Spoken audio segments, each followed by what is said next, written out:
start. Thank you so much. So good evening, everyone. Thank you so much for joining. Thank you for all the chapter members. I can see Kisumu, Kwale, Siaya, Nairobi. I can also see Nakuru. I don't know which one I've left out. Thank you so much for joining.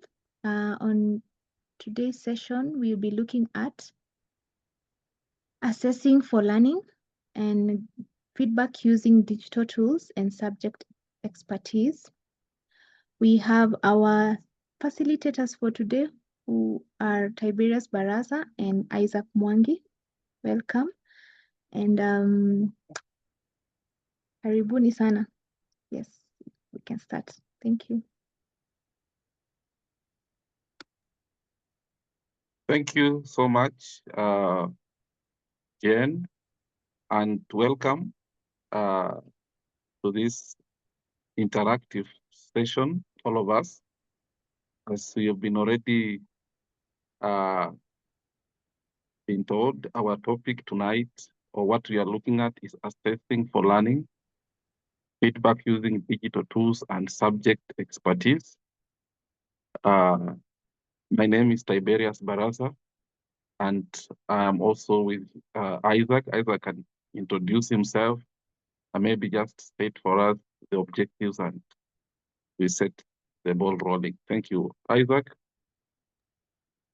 Thank you, Tiberius, and hi, everyone. We are glad to have you. Welcome on board. One thing that we share in common with Tiberius is that he holds the position of Vice Chair, LPAC, the National Vice Chair, and I'm the Vice Chair, Nairobi Chapter. We cannot complain like maybe other places where, we hear deputies going through this. We have able chairpersons who have really supported us. I've seen my chair, and I believe that even the national chair will be joining us. So we are glad to have you on board. We can move to the next slide so that we can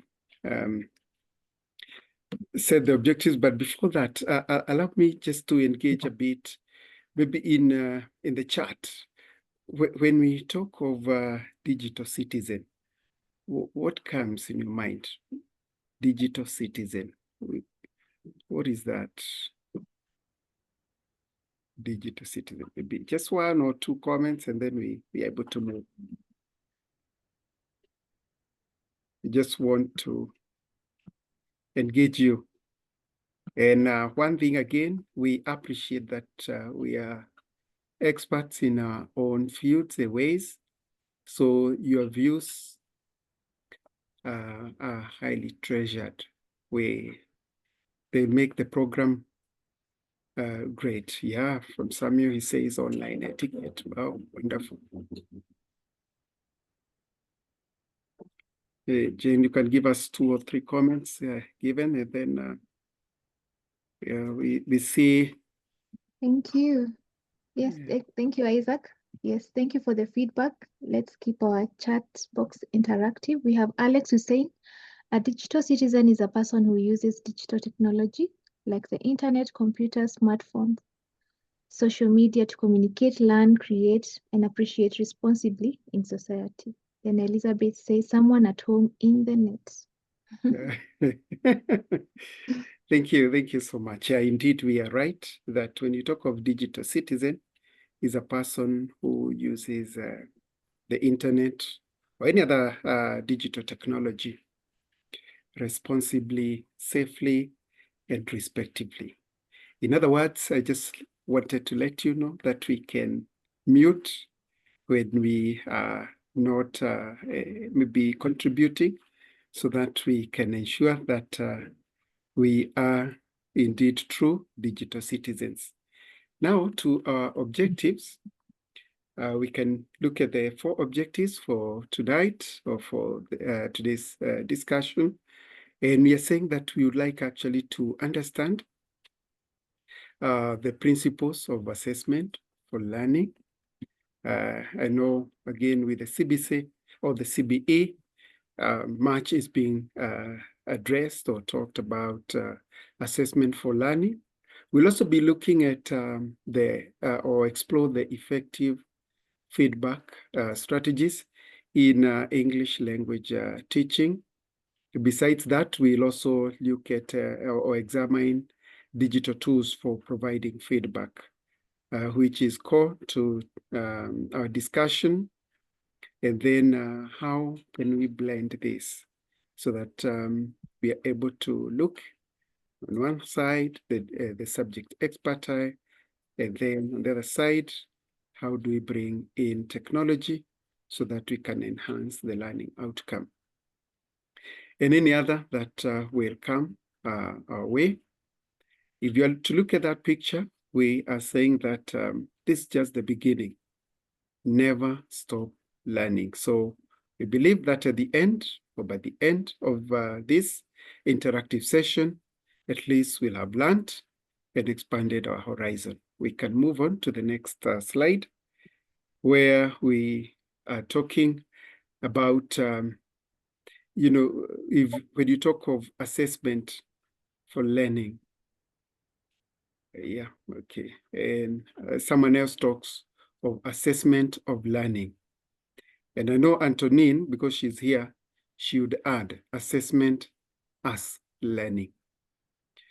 So with these two prepositions, for, rough, right, yeah, maybe again, we can engage you on the chat, or someone can unmute and just share briefly what we mean by assessment for learning, as well as assessment of learning.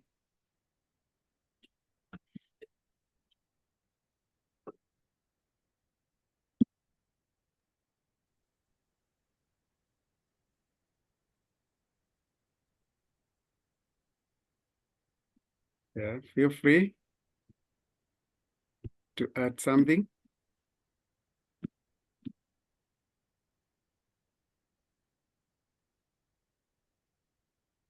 Yeah, someone can unmute.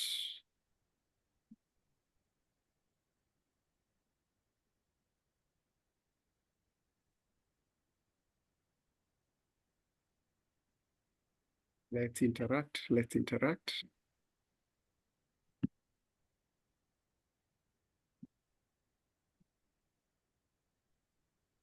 Maybe to add, you can Yes, yeah, just that's good. We list have your Nuru. Yeah, we have Nuru, who says that assessment of learning is summative, while assessment for learning is formative. That is good. My chair says for learning, that is formative, while of learning is summative. Can't agree more. Thank you so much. I think Yes, we are right. Yes, Tiberius, you're saying something? we can maybe those who may want to speak, they may not be able to type. They want to speak, they can always raise up their hand and also Yeah. give their feedback. Beautiful. Thank you. Great. Okay. Be We have digital one hand citizen. up. We Yeah. have one. Oh, Someone, right. Okay. Mhm. Augustine Rono wants to share Feel something. free. Yes. Feel free. Say something.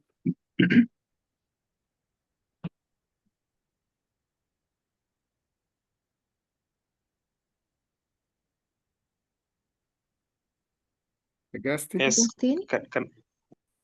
Yes, Okay. Ada. Yes, Arthur. Yes, thank you. Now, just to add on to that, assessment for learning is the purpose basically is to support and guide learning. That is assessment for learning, to support and guide, and it is used by teachers during the process, and it helps the learners to improve teaching and during the process. But again, of learning, AOL, is evaluate students at the end. It is summative, and usually it's more of measuring, and we can say what we judge learners at the end of it all. Let them do, and we judge learners. So it's like we are judging them what they have learned, what has passed. But then for assessment for learning, we judge them on what is happening during the lesson and the activities. Yeah, that's all I have. Thank you so much, Ada, even for shedding more light. We appreciate that. We'll be giving some applause.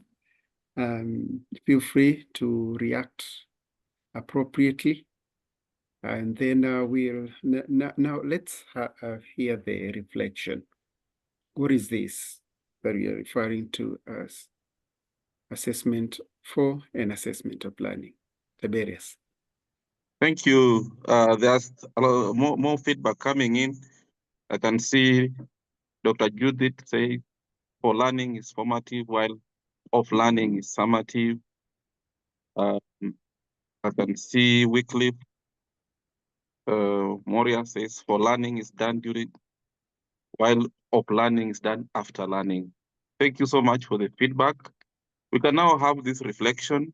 I hope that slide is up. There's this quote by William, 2018. And William says, an assessment functions formatively. We have all agreed from the comments that for learning is formative. So an assessment functions formatively to the extent that evidence about student achievement is elicited. There's evidence that we gather about student achievement, then interpreted, and then it is used by teachers, learners, or their peers to make decisions about the next steps. That is the most important part. It informs the next steps of in terms of instruction or pedagogy. So it instructs the next steps that are likely to be better or better founded than the decisions they will have made in the absence of that evidence. So when we talk about formative assessment, and as such, assessment for learning is that process of gathering that evidence that will better the instruction we give and will better our delivery to the students. Maybe the next slide, now we see the clear difference. We appreciate what you've commented there. So you can see, in terms of purpose, assessment for learning, it supports learning. It supports learning. An assessment of learning is for accountability, and it's normally linked to a predetermined criteria. Then in terms of goals, assessment for learning informs teaching and learning and promotes further steps in learning, and focuses on improving, develops learner skills of reflection. While assessment of learning is simply collection of information about what has been achieved in terms of record of marks, comparing with the targets we have in our schools and all that. Actors in assessment for learning are teachers, learners, parents, peers, and other professionals. But actors in terms of assessment of learning are teachers and education experts. The learner is not central to assessment of learning. When assessment for learning is normally ongoing, it's continuous, and we'll be looking at that in the process, especially when it comes to feedback, which we shall be looking at in a while.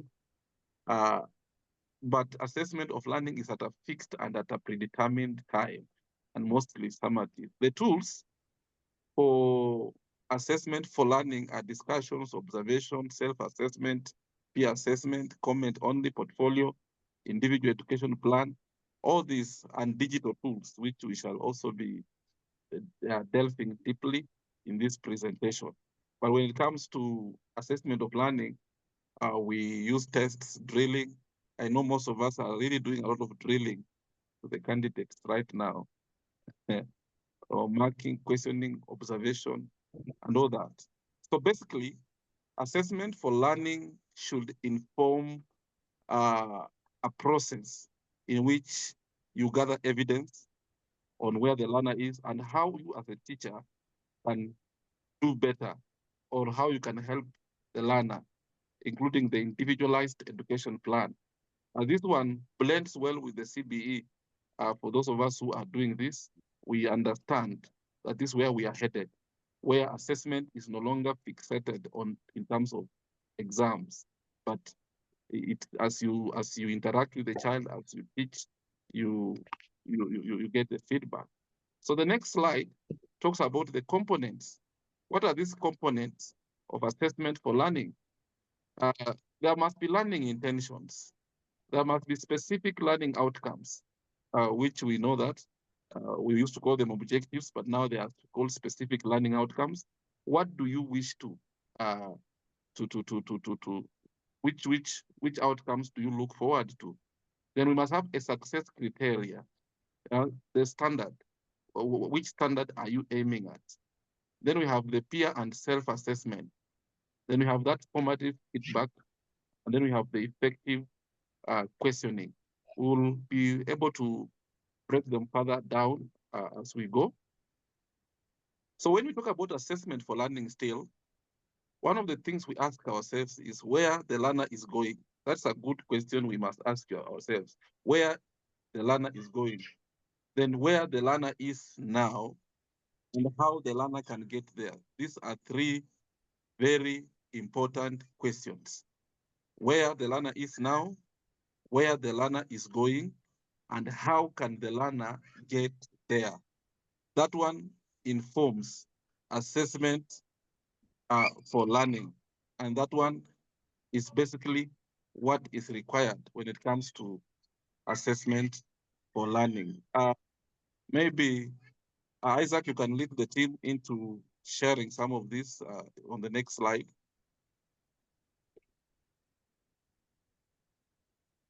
Thank you so much, Tiberius, for that.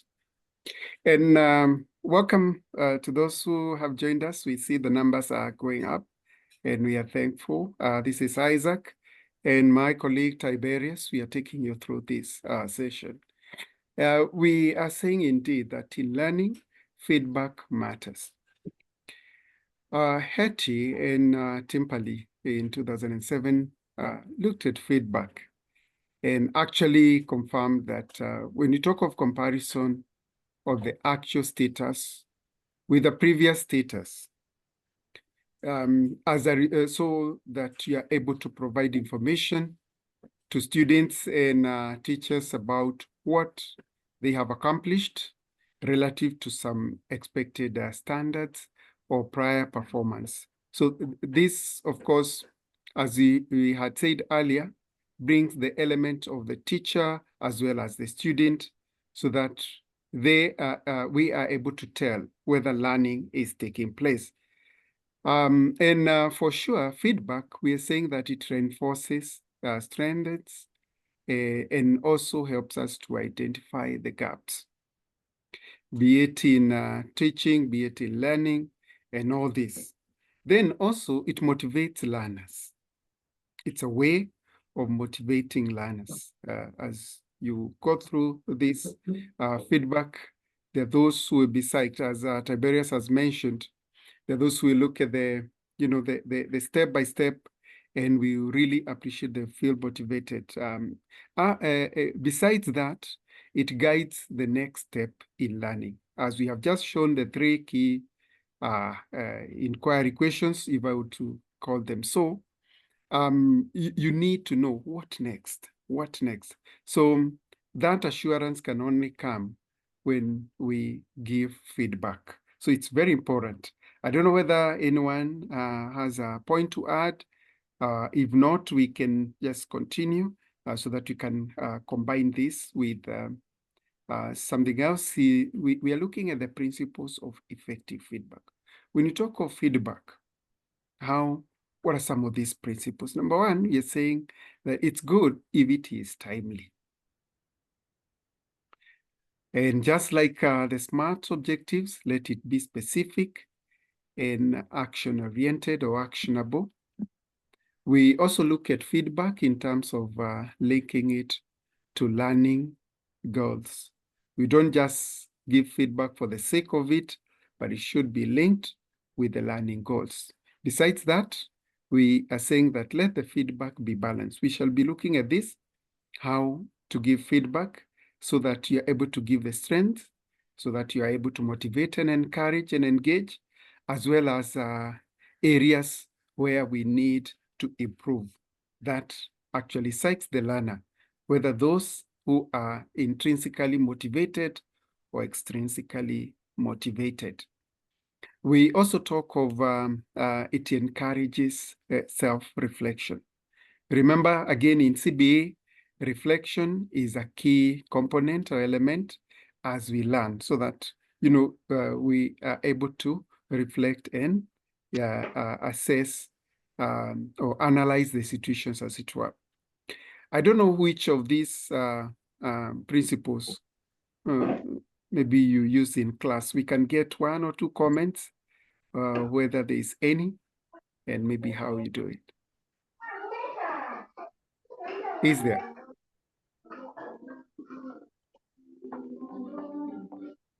Feel free to share, be it in the comments, or you can raise up your hand, and then we'll give you a chance to just demonstrate. Let's share. It's a learning experience.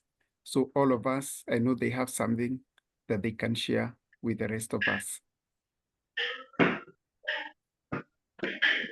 So Yeah, thank you good. so Yes. much, Isaac.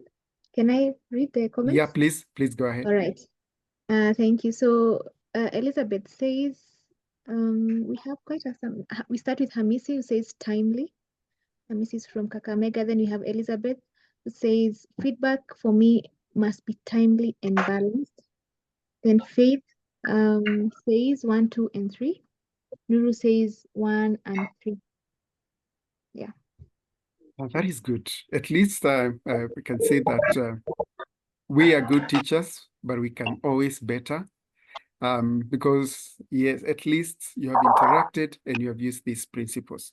And maybe Yes, in addition, yes, Tiberius, please. Daki Ruhaza says for me number 4 always. Balance. Beautiful. Christine says timely. Francisca King says timely and linked to learning goals. That's nice. Rogers Ondiro says timely and linked to learning goals. Wow, most of them are coming up with that. It should be timely and to be linked to learning goals. Dedan talks about balanced. Rina, timely and balanced. Arthur, it should encourage self-reflection. This is good feedback. Adija, good feedback should have a glow and grow aspect. Maybe Adija, if you're in a place you can help us understand this more, if you can talk. I like it. A glow and grow aspect. What do you mean by this? Adija. What I mean is a good feedback should have the strengths first, that is the glow, and then now the areas of improvement, that is the grow aspect. Thank you. Wow, thank you so much. That's Wow, something. wonderful. Thank you, Adija. Okay, back to you. Thank you. Thank you. Yeah, there's some feedback we are getting from the background. I don't know where it's linked, whether it's specific and actionable or something. Okay, yeah, I'm talking with someone who had unmuted, but it is well. It is well. Okay, let's continue. Maybe something. Yeah. Other Yes. talks about feedback being two-way communication. You can see Chairman Frederick is around. He says it measures whether learning has taken place or not. Okay. Wow. You can continue. I see we have experts in this area, and that is good. Thank you so much for sharing. You know, in a way, it also motivates us and motivates someone who knows that they're on the right track. Now, there's something that I would like us to look at. That is in the next slide. Maybe we can go to slide number 12 before we get to 11. Why subject expertise matters. It's important that with the feedback, remember we are talking of subjects expertise as well as the other components. And colleagues, we are saying that subjects expertise will always refer to content, deep content knowledge, and also there's the element of pedagogical content knowledge. Remember, it's one thing to say that you have earned first class, you are an alumni, or what do they call them? Okay, yeah, yeah. And then what about, the delivery, the methodology that you use? So when you talk of subject expertise, it contains those two elements. That is what makes the teacher. The deep content knowledge, so that you are not shallow, and then we bring in the pedagogical aspect, so that your method. And again, we know that, we cannot just keep talking of lecture. There's quite a lot that we know that we can deliver. And that actually, if you bring those together, then we indeed talk of the subject's expertise. And we have outlined that. There's the content, as I've said, there's the curricular knowledge, okay, the contextual knowledge, and also the metacognitive knowledge. So that, anytime you talk of cognitive, we know that we are bringing in the aspect, okay, yeah, where we're bringing in the elements of strength and limitations that could be right in the three domains. In the three domains. Yeah, we have someone giving us feedback. It is okay. Maybe you can mute and as we continue, please. Yeah, In so addition, those are yes, Tiberius. In addition, I want to add this, that as you said, it's not just enough to be loaded with information as a teacher. It is good to go beyond just the knowledge we have. Deliver. It comes to delivery. We now go to delivery. So delivery, the components of expertise are content, pedagogy. I want to talk about this curricular knowledge. The aspect of being aware of the syllabus or the curriculum design that we are getting into in terms of CBE, and the standards, the assessment expectations are very key to us as a teacher. Before we talk about even the feedback and all this, you must, as a teacher yourself, be well conversant. You can only assess what you are knowledgeable in. Then contextual knowledge also is key, where you know your learners, know the culture, know the language background, know the limitations of language here and there. Then the metacognitive. Thank you so much, Isaac. Thank you. Thank you. If anyone has a comment or something that you can add in the chat, please feel free to do so. Now, in the next slide, there's just a simple paragraph that we took from one of the learners. And we would like just to go through that, and then we hear. You as an expert in that field, what type of feedback would you give to this piece? Allow me to take you through. We took it from a learner. It was about paragraph writing. And the topic sentence read, everyone in my class likes to play different kinds of games. My deskmate, Precious, likes to play hockey. She is a dependable player in the school team.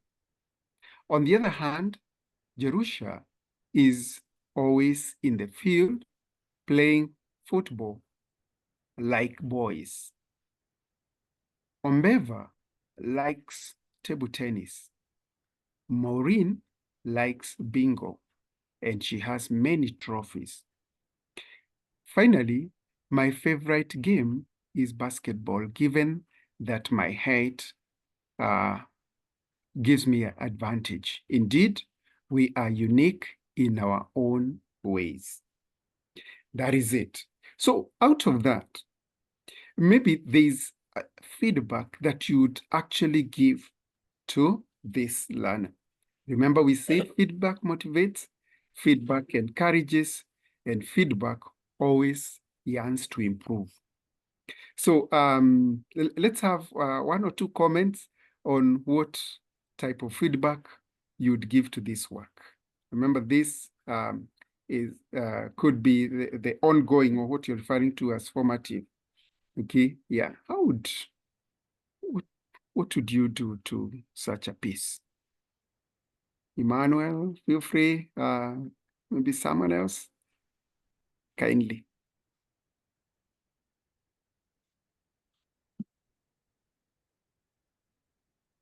I hope I'm clear on the question. I've just read, but you as an expert, maybe there are gaps that you feel that we need to improve on. How would you do it?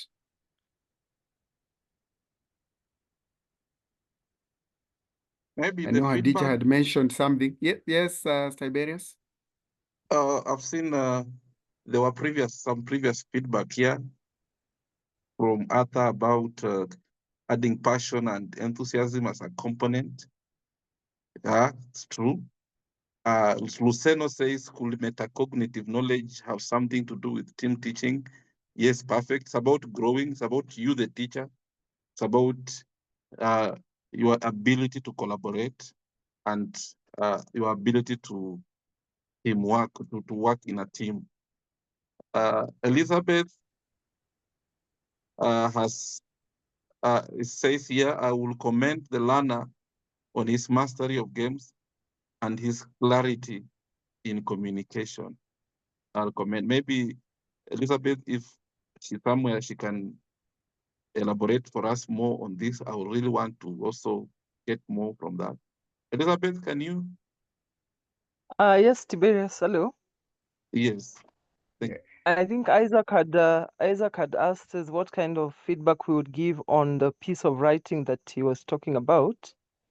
And Yeah. I was thinking about what Hadija had said earlier, the glow and the grow, that we first need to maybe, like I use the word commend, the learner on he knows, he or she, I don't know what, if it is a girl or a boy, he or she knows what he's talking about. He goes about who plays hockey, who plays football, she or he likes basketball. So I could start there and tell the learner, you know what you're writing, and that is good. Then from there, I could talk about you have very good topic sentence. It is clear, and when I read it, I can tell what you're going to talk about. So for me, I think I would focus on the positives first, and then now come to the nitty-gritties. So that is where I'm still looking for the other nitty-gritties that are negative, but I would have started by telling them what was good. Wow, thank you so much. Beautiful. So you'll start with the strength. I appreciate that. There is also Bridget, who will comment the learner on the flow of ideas about games. Thank you so much, Mutisia. Nuru says, well-written, this is now sample feedback. Well-written paragraph, topic sentence, correct. Supporting statements are there. There is also a clincher. So Nuru is giving us another perspective here, where we must have the standard, the rubric now, the criteria. Oh, yeah. The For giving feedback. Mm. Maybe this is the criteria we had. Is there a topic sentence? Are there supporting statements? Is there a clincher or the closing remark? I think that is also good. Andrew Saeni, okay, that one he's happy to join this conversation. Back to you. Thank you. Thank you. Thank you so much. All your comments are valid, and that is wonderful. So you can see that, yes, Chair, they say some, yes, hello? We have some hands that are up. We have Yeah. Khadija and Augustine. Maybe they wanted to share something. They can say something and then we move on. Khadija, we can start with you. Whatever I wanted to share has already been shared by two people, so Okay. you can proceed. All right. Augustine, Bruno. All right, I'm here. Great, Just like great. my predecessors, yeah, in terms of giving feedback, I think I want to begin the positive, the strength. For example, I would point out the fact that this student has good content. He has mentioned several friends and their favorite games, which makes the interesting. And then that she's used or connecting words such as on the other hand. And then also the closing sentence is interesting, unique in our own ways, very effective.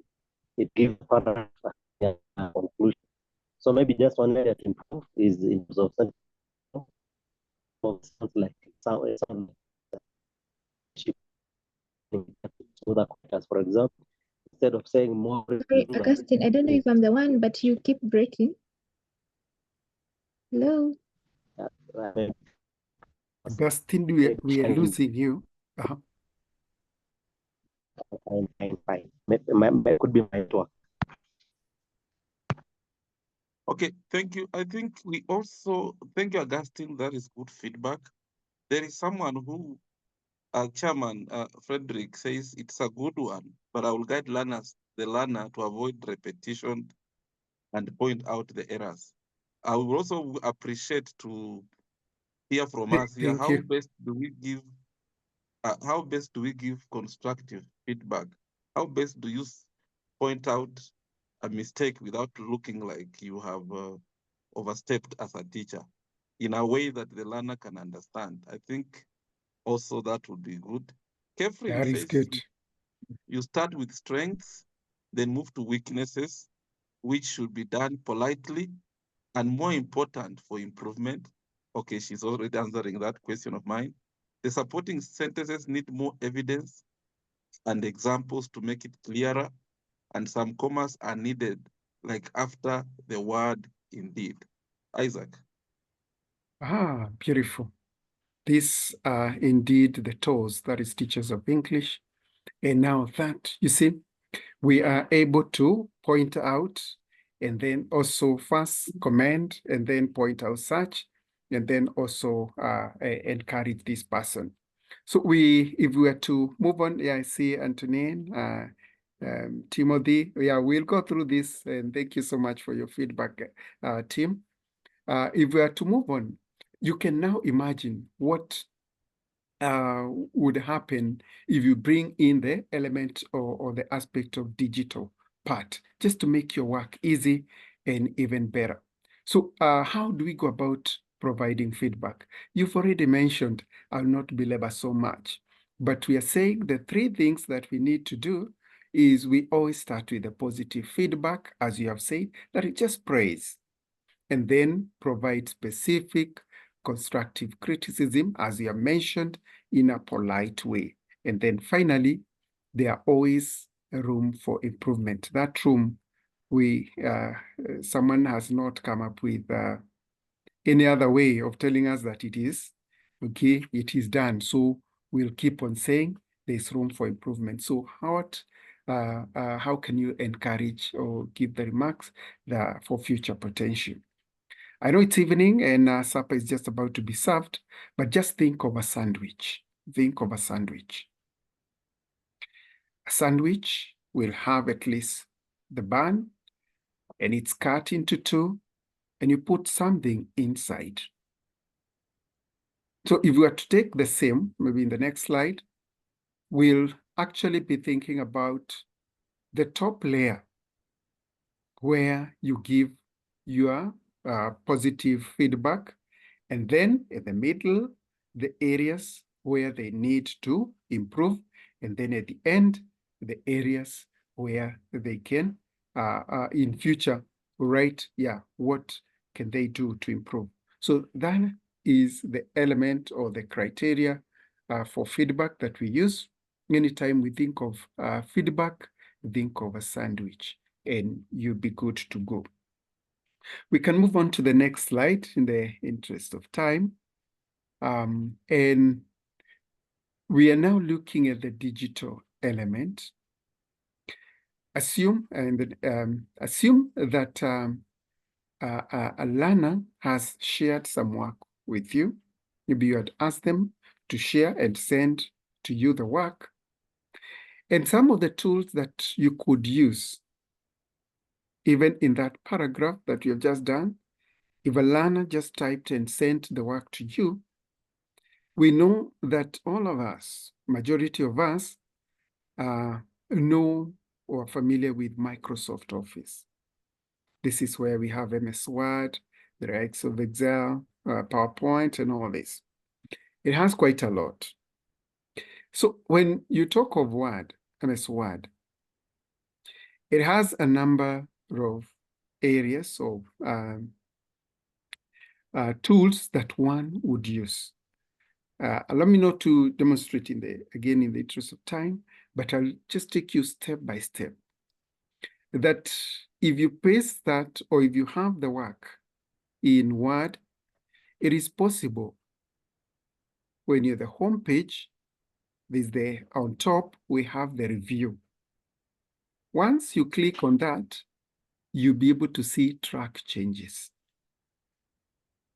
Next to track changes, there is what we have the new comments. And with the new comments, you are able to type the area where you need to, maybe you are giving the feedback on. And this makes it easy. As you send the same to the learner, they'll be able to appreciate the feedback. So either once they have gone through, they will either accept the changes or they will make a decision based on what you had agreed. And this helps the learner. It motivates the learner to see comments on their work. Things have even been made better.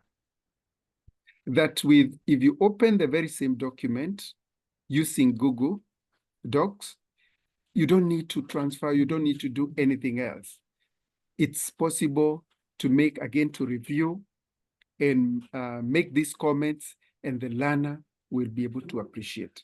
I've seen this. I know majority of us have worked with quite a good number of us here, and they are familiar to this item. Maybe later we can share. There's a document I really wanted members to just interrogate, work it through, and see in the next slide, and see how they can use Microsoft Office on just one paragraph that we had prepared that can help you, right, interact, familiarize yourself step by step. Once you use this, I know we shall be sharing this, it will help you with the Microsoft Office. You can be able to copy that slide and then use Microsoft or in the element of the track changes, and then see what you can do to this document. Thank you. We can move on to the next slide, and now request Tiberius to take us through. Thank you, Isaac. Maybe before we even proceed, we can be typing in the chats which digital tool are you very much conversant with and you've been using in your own situation, school, so that we share more experiences about the digital tools. And maybe if I talk about this, I'll allow Adija to share her own experience with the digital tools. Just one, as others share in the chat box. Adija? Okay, thank you so much, Mr. Tiberius. Good evening, everyone. I was about to type in the chat box when you asked about which tools are we conversant with. I'm conversant with so many, but my favorite one is Canva. And since nowadays, as educators, we have an access to the premium version, it has really made my work easier. I don't know if you'll allow me to share my screen just for 1 minute. I just want to. Is that okay? I think Jen can help there. Okay. Okay.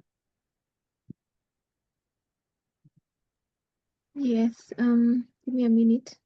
Let me send a request. Okay, yeah, please. Thank you.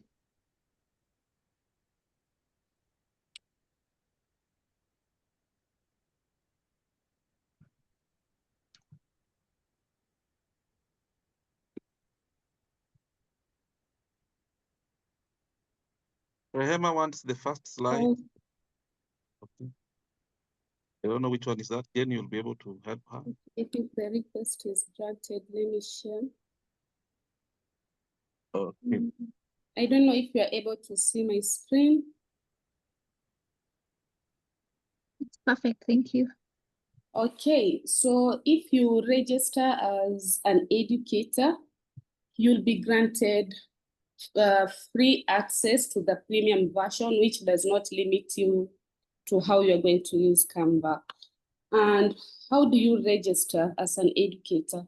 You need to have evidence to show that you are indeed an educator at whatever level that you are teaching. So they are going to request for your payslip, and they're not interested to see how much you are being deducted for your loan. They just want to prove that you are a teacher in a particular school. And you can also have a recommendation letter from your HOI, just one sentence to confirm that Tiberius Baraza is a teacher at the name of the school, and then the stamp and the signature. You upload them. After maybe 24 hours, they're going to approve and will have access to Canva for Educators. So what comes with the Canva for Educators? If you look at my screen, you can see it as what will you teach today, because it already recognizes me as an educator. So we have classwork. You can add your students. So let me show you. These are some of the assignments that I have given to my students. I have online classes, so I gave an assignment on novel study context research, and I assigned it directly from the Canva. I assigned it to the students, and they were able to submit it to me. I'm yet to give them feedback, but let me open this so that you'll be able to see. You can see these are the students that I'm teaching. So if I click on one of them,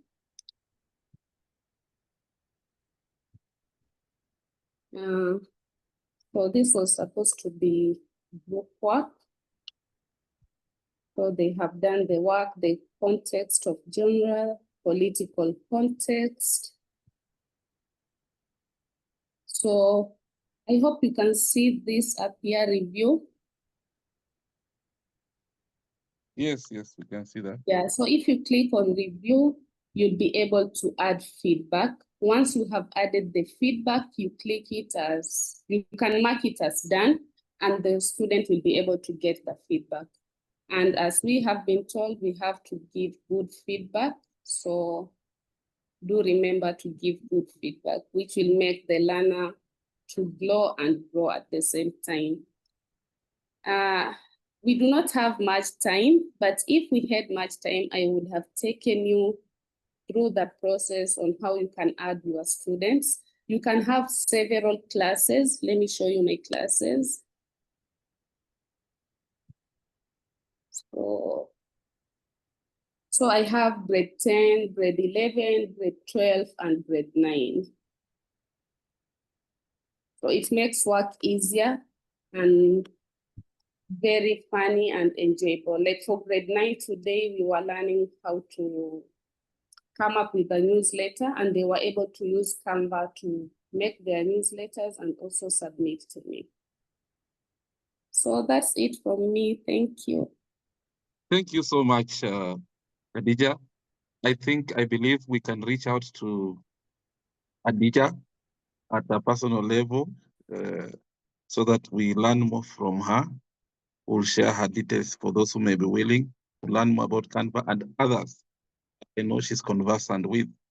Well, in the chat box, I can see we all use this. Francisca loves using Gamma, ChatGPT, and Canva. Emmanuel uses Quizzes and Kahoot. Wow. I can see, okay. Samuel says this calls for another webinar on the same, Madam Khadija. Maybe we need a whole webinar on Canva and others. Thank you so much. Kahoot and Mentimeter, Dedan talks of Kahoot and Mentimeter. Now back to our slide. I know I've seen most of us are familiar, and we focused our project on AI last year's British Council LPAC project. And we did a lot about AI, especially ChatGPT. And this one, the teacher of English can use ChatGPT to quickly review learners' writing, highlight errors, suggest improvements, and even create model answers. The good thing about ChatGPT is you can actually prompt ChatGPT to, depending on the rubric that you have, to give feedback. For example, what we just read up there by a student, well, the one that we're giving feedback, you can upload it actually on ChatGPT and prompt ChatGPT to give you a comprehensive feedback about that learner. What does the learner need to improve and all that? And what does the learner need to do to write better? So they give personalized, timely feedback while guiding learners to self-edit and improve their writing skills. And here in the next chart, you can see how you can use ChatGPT to give feedback on learners' writing. Analyze essays or paragraphs for grammar, spelling, and clarity. Model writing. So you provide improved versions of model paragraphs for learners. Structured feedback, where you use rubrics to guide AI feedback aligned with curriculum standards. Encourage self-editing. You can generate guiding questions or hints instead of direct corrections. Then you can also tailor explanations for weaker or advanced learners. With ChatGPT, you simply download it into our phones. I know most of us have. I doubt if any one of us still has no ChatGPT, but if you don't have, you need to go to Google, the Play Store, it's an Android phone, and get one for yourself. Now I can see more feedback on what we use. Phoebe says Kahoot, Wayground, Canva, Padlet. Wow. Grace Akeo says Kahoot, Quizzes. Adija again says Microsoft Copilot is also amazing. It's also amazing. Wow. So all these are supposed to help in providing feedback. Now, YouTube, I know we don't talk about it much, but I will really encourage us when it comes to YouTube. I will really encourage us to embrace it.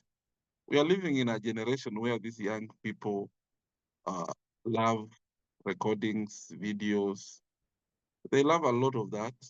So you have model answers and upload or create videos showing model answers or exemplary work. You give them a standard. So they are them against the standard. It's the learner against the set standard. So for example, if you are teaching them, let me say impromptu speech, you get a YouTube of an impromptu speech, and then them against the standard that is set in terms of introduction, development, conclusion, factors, the posture, the body language, and all that. They have that standard. Then they get feedback. Then screencast, teacher feedback. Teacher records a video, feedback on students' assignments. And with YouTube, students can also just give feedback to each other. That's the good thing with YouTube and just recordings, the videos. The feedback is from the learners themselves. Okay. WhatsApp. This one, most of us are familiar, especially if you have a child in CBE, grade 4, 5, 6, 7, 8. we, as parents, we have experienced this, where the other day they told us, you record your child maybe planting a tree, you record a child doing this, then the teacher can give feedback. Or you can start a group. With WhatsApp, there are different ways of giving feedback. It can be personalized, it can be a group. You have a group of your students, they put their, they post their videos there, and they get feedback even from their own peers. And there's self-improvement from among themselves. I think most of the lower primary and upper primary are using a lot about this, especially when they go back home, or those ones who are in day schools, to give feedback. And the teacher can now also give feedback depending on what the state standards are. Remember, we said there must be a success criteria. So you just don't give any feedback. You give feedback depending on the criteria that you are using. What was the standard? And the standard, we said earlier, depends on your subject expertise. Again there. For example, we just saw what Anuru said in the chat, that maybe I need to see a topic sentence, I need to see the supportive sentences, I need to see the clincher. If I am to give feedback to this learner, is the learner following all this? If they have images or screenshots posted on the WhatsApp there, can you see all this as you give your feedback? Also, you can use symbols to give feedback, thumbs up, emojis on WhatsApp. It's also part of the feedback anyway. You can encourage them in that manner. So feedback is from the teacher depending on the set criteria or the outcome that you wanted as a teacher when you are that. So there's a sample WhatsApp feedback routine here where students submit tasks via WhatsApp, e.g. photo, notebook, voice note, typed message, video. Then the teacher replies with feedback, text, audio, or image within 24 to 48 hours. Then students are asked to reflect on the feedback, correct errors, or resubmit part of the task, then respond with questions. That is about use of WhatsApp. There are so many other digital tools. For the purposes of this presentation, we may not focus on them. We have already seen Padlet, Kahoot, Spisto, Sounds Right. For those who like speaking, Quizlet, Plus Dojo, we have Socrative, we have Edmodo. Those are summary. There are many, many others. You can actually make use of British Council resources. You can go to their website and get to know how you can use all these. I am sure there are webinars on this, and there are many other articles on how to use these ones to give feedback at your level. Okay, so that's just a summary. Maybe you can share in the chat as I hand over to Isaac. You can share in the chat your own experience in using this tool. What has been your experience? It's good for us to know your personal experience. Has it been a bad one, a good one? What has been the challenge in using these ones? Thank you, Isaac.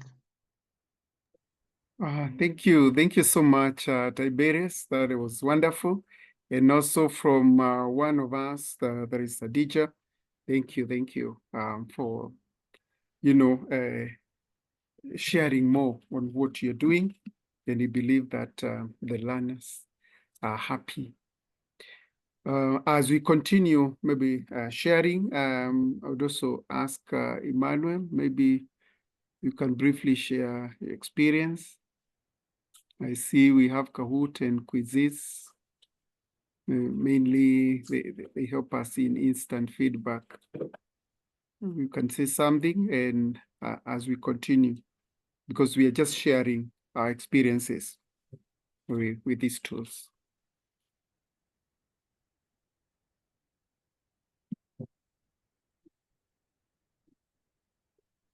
Is Emmanuel there? Emmanuel?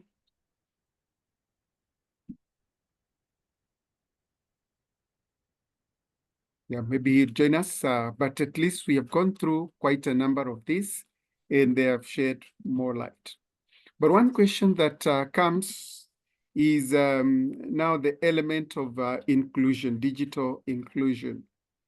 Remember, we are talking of some schools that could be having low resources, and still we are talking of digital element. How would we blend, or how would we bridge this digital divide, so to speak? Remember when we have the element of universal design for learning in supporting digital inclusion, which now we are saying that regardless of the status of the learner, we need to ensure that we bring them on board so that they are able to appreciate, they're able to learn. And we're saying that the best practices of digital feedback, just be clear and specific. The use of multimodal options is very, very important because we know learners, more so maybe in wherever we teach, not all of them, okay, are tech savvy. And there are those who will learn better with digital devices that have the element of voice. Others may be in text form, others be it video, that is audiovisual, and all this. So it's important to consider such things as you selecting the digital tool. There's also the element of timely feedback, which we had mentioned, that close to task completion, there's the you need to create rubric. That one, I think Nuru took us through that. And then also encourage the students' response, because much as you do it, you're not doing it for yourself. We know that the target is the learner. So the student response is equally very important and tells us a lot. It helps the teacher as well as it's molding the student. There's the element of maintaining consistency. I know we may be carried away. Today I want to try this, tomorrow I want to try this, but the consistency helps the learner so that at least they get used to. The saying, start small, but start now, still is applicable, so that, you just try with one at a time, build on it. And then after that, you'll also evaluate that and also bring in that. Therefore, Maybe Isaac, yes, yes, Tiberius. some feedback here. What Wow. we were saying, I use WhatsApp and it has been effective, though I need to diversify. Okay. Roger says digital tools are amazing. They give instant feedback. Adija says, I wish we had unlimited access to Kahoot and quizzes. The learners really enjoy the digital quizzes. True. For those who have used, you can, we know how learners flow with it. Rafael Katapa says, it's very interesting. It's from Angola. Oh, nice. We have someone from Angola here. Adija says, please explore. She's recommending something here. I hope we teachers are taking some notes here. He's saying, please explore. I missed that chat. I don't know where it has gone to. Yeah, Curipod AI. Curipod AI. It's amazing. You just upload your PowerPoint presentations, and once you upload that, it adds interactive activities to the presentation. It's called Curipod AI. Then Edith says using digital tools, especially the AI for feedback is amazing, but need to be knowledgeable too. As a teacher, that's need to have deep content, like you said earlier. True. For you to use AI, kindly also put the human aspect. Don't over-rely on on AI without that human touch, that professional expertise from you as the teacher, especially in generating the prompts that you want from the AI. Wycliffe says take with is good, but in areas with little access, take it's difficult to implement. Okay. Elizabeth says these tools are amazing. The demands of public schools, someone should be muting. Make it hard though to use them to the level that we should want to. We spend more time overcoming challenges of tech than using tech. Good concern here. I know Isaac, you'll be able to respond. Are there any drawbacks using digital tool to give feedback? All right, then, okay. Back to you, Isaac. This is good feedback here. Amazing, amazing. Thank you so much, members, for your input and also concerns. We'll be handling that. Now, let's just reflect briefly on how we can blend digital tools and subject expertise. Because we are saying that if you manage to do this, as one of the members have mentioned, once you're able to blend in the teacher expertise, and then you bring in the digital tools, then the learning outcomes will be amazing. I know we have a good number of us who can attest to this, who can share their experiences. I wish we had more time, but it is okay. Whatever we have managed to share, I think that is a great motivation and testimonies to show that actually digital tools assist us in enhancing learning outcome. When you blend in this, that actually brings or makes the difference. We can move on to the next slide so that we can just now focus on just about us sharing, because as we have said, yeah, you can move on. This is something to do with assistive technology. And we are actually saying that we need assistive devices or tools or software that help individuals with who are enabled differently to use technology. Be it there are those who will talk of the screen readers, those with the hearing aids, the text-to-speech tools. All this is just wonderful, and we just mentioned or shared. But as usual, there'll always be that element, the challenges, as some of us have highlighted, and maybe some consideration. As a teacher, some of the challenges encountered with digital feedback will always include the digital divide. And when you talk of the digital divide, we are looking at that gap between those who are very conversant with digital tools, or their levels of digital literacy are high, and there are those who the levels of digital literacy could be otherwise. And how do we bridge in this? So do you start by training those who do not know a thing and then blending in, or how do you go about it? Then the element of access, okay, yeah, which at times you go to places and the only thing that the teacher is able to access is their phone, right? Yeah, smartphone. How do we handle that? The large classrooms, the teacher workload at times, you know, these are things that we may not, you know, shy away from talking about, but they're there in our classroom, and we need to know how to integrate all this.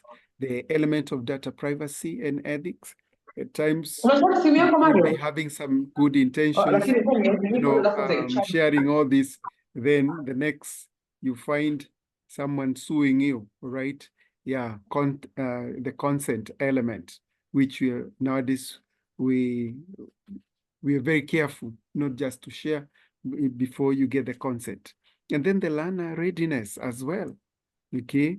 Yeah, what happens to the old, you know, tricks? There are those who will say that, no, I'm not used to this. And, you know, so how do we bring in all this? Maybe we could now hear, let's talk. Please share. I have seen in the chat, we are mentioning something to do with the challenges and what we need to consider. Feel free, let's share briefly. Jane reminds me that my time is up, but we started, I think, 10 minutes late. So leverage on that as we look at the practical tips on how to do it. As we had mentioned, let's just start small. One tool at a time. Don't be overexcited. Then it's important for us to train the students to interpret the feedback. We have seen from a good number as we were discussing, it's important for the student to interpret the feedback well so that they don't, again, end up being discouraged. Then it's important for us to, as we had mentioned, the multimodal mix the feedback modes so that you have both written, audio, as well as even the peer. And then as we keep mentioning, it's good to track the progress over time so that you can see what you have done and how you've gone. Okay, yeah. Do we have comments and chats maybe coming? And anything else that members you wish to add, please feel free. It's your time.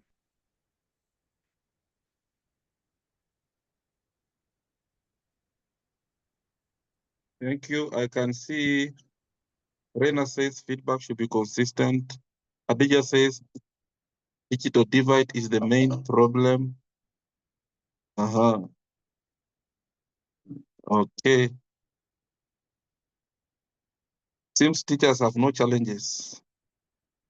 Okay, someone has a solution. Emmanuel says make use of print media where devices are limited. That's creative. Beautiful. Make use of print media. Okay. I think on slide 28, you have given the next on practical tips. Start small. You can see that. Start small. These things you don't have to start mega. You don't have to go full blown. Start small. Then train students out of your expertise to interpret feedback. Let them be working rubrics. Long gone are the days where we used to hide marking schemes or rubrics. We're in an era where now the student knows what I am being assessed in. What are the expected outcomes? And also, I can see one practical tip here, mix feedback modes. You can have written, audio here. Just have a whole mix of feedback. Sometimes even parental feedback isn't bad. Yes, because we now have parental involvement as one of the key values. And is it a PCI or something? I don't know. Then track progress over time. Make sure you know what's happening. Somebody, Hope Mkungo, says we can input peer assistance. The first learners now can take the lead to assist their colleagues. Good, that is a good practical tip. Violet Barasa says digital tools are great, but challenge in public schools given the large numbers and resources. As we said, Violet, start small, start with what can work. You don't have to start in a bigger way, but this is a good concern. Okay. I think that being the case, we have come to conclusion, unless there is any concern that you can. Isaac, maybe you can give some of your closing thank remarks you. on this. Thank you so much, Tiberius. Thank you, members, 86 of you and counting. You've been a warm and wonderful audience and participants rather, because we have shared, we have learned as well.